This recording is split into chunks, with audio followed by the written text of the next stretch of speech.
H.R. 212, a bill to amend the Safe Drinking Water Act to provide for the assessment and management of the risk of cyanotoxins in drinking water and for other purposes. Pursuant to the rule, the gentleman from Ohio, Mr. Latta, and the gentleman from New Jersey, Mr. Pallone, each will control 20 minutes. The chair recognizes the gentleman from Ohio, Mr. Latta. Thank you, Mr. Speaker. I ask unanimous consent that all members may have 5 legislative days in which to revise and extend the remarks and insert extraneous materials in the record on the bill. Without objection, so ordered. Mr. Speaker, I yield myself such time as I may consume. The gentleman from Ohio is recognized for as much time as he wishes to use. Thank you, Mr. Speaker. Mr. Speaker, I rise today in support of H.R. 212, the Drinking Water Protection Act, which I reintroduced from last Congress in January.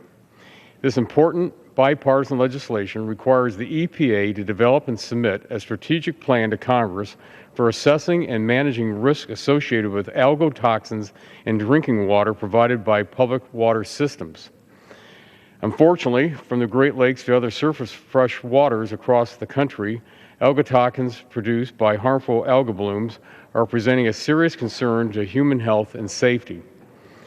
Last August, 500,000 people in the Toledo, Ohio area, including many of my constituents, weren't able to utilize their public drinking water for over 2 days without risking potentially negative health effects due to a high level of algotoxins detected in the city's public water supply. During that time, concerns and questions were and have since been raised about health effects data, testing protocols, treatment processes, and appropriate short and long-term responses. Furthermore, during hearings in the House Energy and Commerce Committee, witnesses testified before the further complexity of this issue due to the numerous other algotoxins and variants that may have potential negative health effects which present in public drinking water when present in public drinking water. I commend the work that the U.S. EPA, the state of Ohio, and others have done since the Toledo water emergency to ensure public safety. However, the situation demonstrated the need for a more strategic, comprehensive, and strong scientific approach to protect our citizens' public drinking water. I believe H.R. 212 does just this.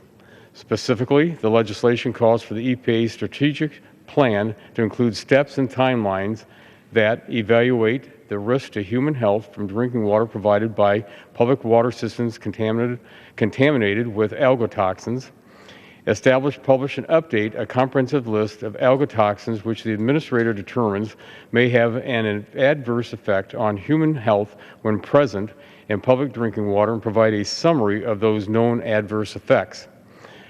Publish health advisories and testing methods if the EPA determines it is warranted based on the published list. Recommend feasible treatment options.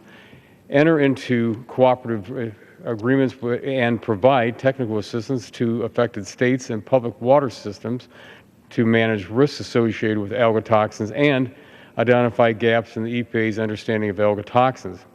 Mr. Speaker, I want to thank all the co-sponsors of this bill, as well as Chairman Upton, Subcommittee Chairman Shimkus, and all the other staff and stakeholders who have worked diligently on this important legislation. Mr. Speaker, I urge full support of my colleagues for H.R. 212. And thank you, Mr. Speaker, and I reserve the balance of my time. The gentleman from Ohio